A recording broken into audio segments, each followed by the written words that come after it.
Hi all, എല്ലാവർക്കും നമ്മളുടെ പുതിയൊരു ക്ലാസ്സിലേക്ക് സ്വാഗതം. മധുരം മലയാളത്തിന്റെ പുതിയൊരു അധ്യായത്തിലേക്ക് ഒരിക്കൽ കൂടി സ്വാഗതം. കേരള പാഠവലി മലയാളം സ്റ്റാൻഡേർഡ് 5 പദപരിചയമാണ് ഇന്ന് നമ്മൾ ചെയ്യാനുമായിട്ട് പോകുന്നത്. ഈ ഒരു സീരീസ് നിങ്ങൾക്ക് ഉപകാരപ്രദമായി തോന്നുകയാണെങ്കിൽ ലൈക്ക് ചെയ്യുക. ചാനൽ ആദ്യമായിട്ട് കാണുന്നവരാണെങ്കിൽ ചാനൽ സബ്സ്ക്രൈബ് ചെയ്യുക. തുടർന്ന് നിങ്ങളുടെ കൂട്ടുകാർക്ക് കൂടി ഒന്ന് എത്തിച്ചു കൊടുക്കുക. അപ്പോൾ നമുക്ക് എന്ത് ചെയ്യാം, നമ്മളുടെ ക്ലാസ്സിലേക്ക് കടക്കാം. അതിനു മുൻപ് ക്ലാസ്സുകളിൽ നിങ്ങൾക്ക് അൺഅക്കാഡമി എന്ന് പറയുന്ന പ്ലാറ്റ്ഫോമിൽ നമ്മളുടെ സൗജന്യ ക്ലാസ്സുകൾ എല്ലാ ദിവസവും 8 മണിക്ക് നടക്കുന്നുണ്ട്. ഒപ്പം തന്നെ പെയ്ഡ് ക്ലാസ്സുകളായ മിഷൻ 2023 12th ഡിഗ്രി എക്സാമിന് വേണ്ടിയിട്ടുള്ള ഒരു ബാച്ച് സ്റ്റാർട്ട് ചെയ്തിട്ടുണ്ട്. Mission 2023 September 1 10th level Kerala PSCക്ക് വേണ്ടിയിട്ടുള്ള ഒരു ബാച്ച്. ഒപ്പം തന്നെ അൺഅക്കാഡമി ലൈറ്റ് 179 രൂപയ്ക്ക് നിങ്ങൾക്ക് 6 മാസത്തെ 25 full length sectional test series available ആണ്. സബ്സ്ക്രൈബ് ചെയ്യാൻ ആഗ്രഹിക്കുന്നവർ ഷാഫി ഐ എന്ന റെഫറൽ കോഡ് യൂസ് ചെയ്ത് 20% ഫീസ് ഡിസ്കൗണ്ട് കിട്ടാനായി നിങ്ങളുടെ ക്രെഡിറ്റ്സ് കൂടി യൂസ് ചെയ്യുക. 164 രൂപയ്ക്ക് ഈ ഒരു ടെസ്റ്റ് സീരീസ് നിങ്ങൾക്ക് ലഭിക്കുന്നതാണ്.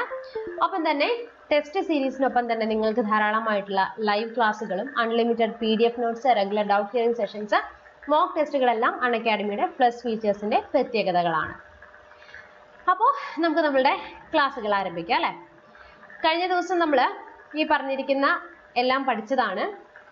ഇന്ന് നമ്മൾ പദപരിചയത്തിലേക്ക് കടക്കുകയാണ്. അപ്പോൾ അഖിലം എന്ന അർത്ഥമാക്കുന്നത് എന്താണ്? എല്ലാം, അഖിലം അല്ലെ, അഖിലം എല്ലാം. അഭിനവം, അഭിനവം ഏറ്റവും പുതിയത്, ഏറ്റവും പുതിയത്. അഭിനവം, നവം പുതിയത്. അനുവേലം, അനു എപ്പോഴും, വേലം കൂടെ കൂടെ, അതായത് അനുവേലം എപ്പോഴും അല്ലെങ്കിൽ കൂടെ കൂടെ. അവിരളം, അവിരളം വിരളമല്ലാത്തത്, അതായത് ചുരുക്കമല്ലാത്തത്, തുടർച്ചയായത്. അഴകുറ്റ, അഴകുറ്റ ഭംഗിയുള്ള. അത്തമോദം, അത്തമോദം ആമോദം എന്നൊക്കെ പറയും, സന്തോഷം, വർദ്ധിച്ച സന്തോഷം. ആഴിവീച്ചി, ആഴി എന്ന് അർത്ഥാക്കുന്നത് സമുദ്രത്തെയാണ്. വീച്ചി സമുദ്രത്തിലെ തിരമാലയെ സൂചിപ്പിക്കുന്നതാണ്. ഉന്മാദം അമിതമായ ആഹ്ലാദം. ഉപാസ്യർ ഭജിക്കുന്നവരാണ്. കത്തിരി കത്രികയും സൂചിപ്പിക്കുന്നതാണ്. നീ വലിയ കസർത്ത് കാണിക്കലേ എന്നൊക്കെ നമ്മളുടെ ഗ്രാൻഡ് പേരൻസ് ഒക്കെ നമ്മളടുത്ത് പറയും. എന്താണ് കസർത്ത് എന്ന് ഉദ്ദേശിക്കുന്നത്? വ്യായാമമാണ്. കളിത്തോപ്പ് എന്ന് ഉദ്ദേശിക്കുന്നത് എന്തിനാണ്? കളിസ്ഥലത്തെയാണ്. കേളി കദംബം, കേളി കദംബം അതായത് പൊടിക്കടമ്പ് വൃക്ഷത്തെയാണ് സൂചിപ്പിക്കുന്നത്. ചാരു എന്നാൽ മനോഹരം. തവ എന്നാൽ നിന്റെ എന്നാണ് അർത്ഥമാക്കുന്നത്. കോകിലം കുയില്. തുണ്ട് കഷ്ണം എന്ന, കഷ്ണം ഒരു ചെറിയ ഭൂമി, അതായത് തുണ്ട് ഭൂമി എന്നൊക്കെ നമ്മൾ പറയില്ലേ, ചെറിയ കഷ്ണമാണ് അർത്ഥമാക്കുന്നത് കേട്ടോ. പരശതം 100-ൽ പരം അല്ലെങ്കിൽ 100-ൽ അധികം എന്നാണ് അർത്ഥമാക്കുന്നത് പരശതം. അടുത്ത നോക്കാം. നമ്മളിപ്പോൾ പറഞ്ഞ പോലെ പരിചയിലും ഭംഗിയുള്ള. പദോപദാനം പാദത്തിൽ വെക്കുന്ന തലയിണ. പാർശ്വയുഗ്മം 2 വശങ്ങൾ. പ്രതിഭാപ്രഭാവം ബുദ്ധിയുടെ മഹിമ. മഞ്ജിമ മനോഹാരിത. മതിമാൻ എന്നാൽ ബുദ്ധിമാൻ എന്നാണ്. മഹിതാഭ എന്നാൽ വർദ്ധിച്ച ശോഭ. മുഖരം വലിയ ശബ്ദം. വാടി, ഈ വാടി, ഈ വാടിയിൽ നിന്ന് ചെമ്മേ പൂക്കൾ പോകുന്നേതാ പറന്നമ്മേ.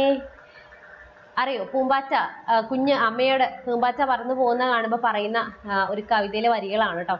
അപ്പൊ ഉദ്യാനം വിമലം പരിശുദ്ധമായത്. ശ്രീ ഐശ്വര്യം. സദനം വീട്. സ്വച്ഛാബ്ദി ശാന്തമായ സമുദ്രം. സ്വച്ഛാബ്ദി എന്നാൽ അബ്ദി എന്നാൽ അർത്ഥാക്കുന്നത് എന്താണെന്നറിയോ? ഇവിടെ നോക്ക്, അബ്ദി, അബ്ദി. അബ് എന്ന് പറഞ്ഞു കഴിഞ്ഞാൽ വെള്ളം, വെള്ളാണ്. ധി എന്ന് പറഞ്ഞു കഴിഞ്ഞാൽ എന്താണെന്നറിയോ? ധി എന്നാൽ ഇരിപ്പിടം എന്നാണ് അർത്ഥമാക്കുന്നത്. വെള്ളത്തിന്റെ ഇരിപ്പിടം എന്താണ്? സമുദ്രം. അബ്ദം വരുന്നുണ്ട്, അബ്ദം വെള്ളം നൽകുന്നത്, ധം നൽകുന്നത് എന്ന അർത്ഥമാണ്. അതെന്താ? മേഘമാണ് കേട്ടോ. ഇനി അടുത്ത് നമുക്ക് നോക്കാം. ഔപചാരികം ഉപചാരപൂർവം അല്ലെങ്കിൽ മര്യാദ പ്രകാരം.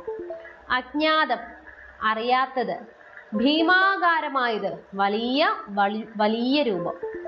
അനന്തമില്ലാത്തത്, അനന്തം എന്നാൽ അവസാനമില്ലാത്തത്. അസുലഭം എളുപ്പത്തിൽ കിട്ടാത്തത് അല്ലെങ്കിൽ അപൂർവമായ. വിഹായസ് ആകാശം.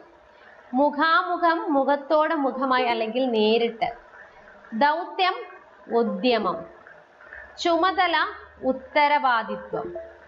ഗർജനം അലർച്ച, അത്യന്ത വിരളമായ വളരെ അപൂർവമായ, വിശാലം വലുപ്പം അല്ലെങ്കിൽ വിസ്താരം, അസഹ്യമായത് സഹിക്കാനാവാത്തത് എന്നാണ് വരുന്നത്.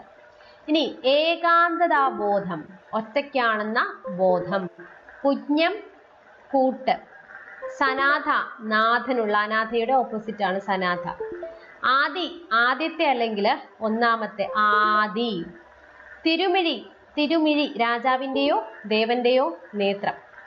നമ്മൾ രാജാവ് ഉറങ്ങുകയാണെങ്കിലൊക്കെ രാജാവ് ഉറങ്ങുക എന്ന് പറയത്തില്ല, പള്ളി ഉറക്കം എന്നാ പറയത്തുള്ളൂ, അല്ല എഴുന്നള്ളുന്നു എന്നൊക്കെയാ പറയുന്നത്. അപ്പം അത് അങ്ങനെ രാജാവിന് നമ്മൾ സാധാരണക്കാളെ കുറച്ചുകൂടെ അവരെ വെറൈറ്റി ആയിട്ട് റെപ്രസെന്റ് ചെയ്യാൻ വേണ്ടി യൂസ് ചെയ്യുന്നതാണ്. ഇനി അക്ഷയപാത്രം സൂര്യൻ പാണ്ഡവർക്ക് സമ്മാനിച്ച പാത്രമാണ്, അതിൽ വിഭവങ്ങൾ ഒരിക്കലും ഒഴിയാറില്ല. അക്ഷയപാത്രം എന്നാൽ ഇവിടെ അർത്ഥമാക്കുന്നത് പാണ്ഡവർ വനവാസത്തിന് പോകുന്ന സമയത്ത് അവർക്ക് വനവാസത്തിന് പോകുമ്പം പാത്രം കൊടുക്കുകയാണ്. ഈ പാത്രത്തിൽ ഒരിക്കലും ഭക്ഷണം ഒഴിയില്ല. അതായത് നമ്മുടെ പാഞ്ചാലി ലാസ്റ്റ് എല്ലാവരും കഴിച്ചതിന് ശേഷം പാഞ്ചാലി കഴിച്ചു കഴിഞ്ഞ് കഴിഞ്ഞാൽ പിന്നെ അതിനകത്ത് ഭക്ഷണം വരത്തില്ല. അപ്പോൾ ഇവരെല്ലാവരും കഴിച്ചതിന് ശേഷം അവസാനമാണ് വരുന്നത്. അത് രസകരമായിട്ടുള്ള ഒരു സംഭവം നടക്കുന്നുണ്ട്. ദുർവാസ മഹർഷി വരികയും പാഞ്ചാലി കഴിച്ചതിന് ശേഷം കൗരവർ അത് മനസ്സിലാക്കി അദ്ദേഹത്തെ അങ്ങോട്ട് വിടുകയും പാഞ്ചാലി ഭക്ഷണം കഴിച്ചതിന് ശേഷം അതിൽ ഭക്ഷണം ഇല്ലാതെ വരികയും ദുർവാസ മഹർഷി തിരിച്ചു വന്ന സമയത്ത് കുളിച്ചിട്ട് വരാനായിട്ട് പാഞ്ചാലി പറയാണ് ഭക്ഷണം കഴിക്കാൻ. ശ്രീകൃഷ്ണൻ വരികയും അതിൽ ബാക്കി വന്ന ഒരു വച്ച് അദ്ദേഹം കഴിക്കുകയും അത് കഴിച്ചതോടെ ദുർവാസ മഹർഷിയുടെ വയറ് നിറയും, അദ്ദേഹം പ്ലീസ്ഡ് ആയിട്ട് പോകുന്ന ഒരു കഥയുണ്ട്. ഇനി വിശ്വം ലോകം അല്ലെങ്കിൽ പ്രപഞ്ചം. അഷ്ടശ്വരം യോഗസിദ്ധാദികൾ കൊണ്ട് ലഭിക്കുന്ന 8 അമാനുഷിക സിദ്ധികളാണ്. നിഷേധം വിലക്ക് അല്ലെങ്കിൽ വിരോധമാണ്. ആധാരം എന്നാൽ ഭൂമിയുടെ ഉടമസ്ഥാവകാശ രേഖ അല്ലെങ്കിൽ ഒരു അടിസ്ഥാനം. ആഭരണ ഭ്രമം താല്പര്യം, ആഭരണത്തോടുള്ള അമിതമായ ഭ്രമം. ഒഴിയാബാധ വിട്ടുമാറാത്ത ഉപദ്രവമാണ്. തഥാത്മ്യപ്പെടുക മറ്റൊന്നിനോട് ഐക്യപ്പെടുക. ധർമ്മം ജോലി കടമ. പിണ്ടിപ്പെരുന്നാൾ വാഴപ്പിണ്ടിയിൽ വിളിക്കും വെച്ച് അലങ്കരിച്ച് ആഘോഷിക്കുന്ന ഒരു പെരുന്നാളാണ്. തൃശ്ശൂർ ഇരിങ്ങാലക്കുട ഭാഗങ്ങളിൽ ഇത് പ്രധാനമാണ്. പ്രതിബന്ധം തടസ്സം. മട്ടുപ്ലാവ് കെട്ടിടത്തിന്റെ മുകൾ ഭാഗത്തെ തുറന്നായ സ്ഥലം. മിഥ്യ എന്നാൽ യാഥാർത്ഥ്യമല്ലാത്തത് എന്നാണ് അർത്ഥം വരുന്നത്. അടുത്ത നോക്കാം വല്ലായ്മ. വല്ലായ്മ നമ്മൾ പ്രധാനമായിട്ടും വല്ലായ്മ, നിനക്ക് വലിയ വല്ലായ്മ ഉണ്ടോന്ന് വെച്ച് കഴിഞ്ഞാൽ അസുഖവുമായി ബന്ധപ്പെട്ട് പറയുന്നതാണ്. പാഠഭാഗത്തിലെ മരണവുമായി ബന്ധപ്പെട്ട് പറഞ്ഞുകൊണ്ടാണ് ഇവിടെ യാതൊരുതെടുത്തിരിക്കുന്നത്. വിദൂഷകൻ എന്നാൽ നാടകങ്ങളിലും മറ്റ് രസം പ്രകടിപ്പിക്കുന്ന കഥാപാത്രമാണ്. വിളംബരം രാജകീയ പരസ്യമാണ് വരുന്നത്. അടുത്തത് യാമം 7:30 നാഴിക അല്ലെങ്കിൽ 3 മണിക്കൂർ കൂടിയ സമയമാണ്. നെറുക തലയുടെ മധ്യം അല്ലെങ്കിൽ ഉച്ചി. കരുണ ദയ. കശ്മലൻ, നീ എന്ത് കശ്മലനാന്ന് പറയുന്നത്, ഇങ്ങനെയാണ് പറയുന്നത്. ഉതകുക ഉപകരിക്കുക. നിർമ്മലം പരിശുദ്ധമായത്. തിമിർക്കുക സന്തോഷം കൊണ്ട് ചാടിക്കളിക്കുക. മന്ദമണിഞ്ഞു മെല്ലെ വന്നു. ചേതോഹരം മനസ്സിനെ അപഹരിക്കുന്നത്, സൗന്ദര്യമുള്ളത്. അതിലോലം വളരെ മൃദുവായത്. പുളകം രോമാഞ്ചം. മരതകമെന്നാൽ പച്ച നിറത്തിലുള്ള രത്നമാണ്, നവരത്നങ്ങളിൽ ഒന്നാണത്. ചിക്കെന്ന് പെട്ടെന്ന്. വാടി ഉദ്യാനം നമ്മൾ പറഞ്ഞു, അതുപോലെ വനിക വാടിയൊക്കെ ഉദ്യാനത്തെ സൂചിപ്പിക്കുന്നതാണ്.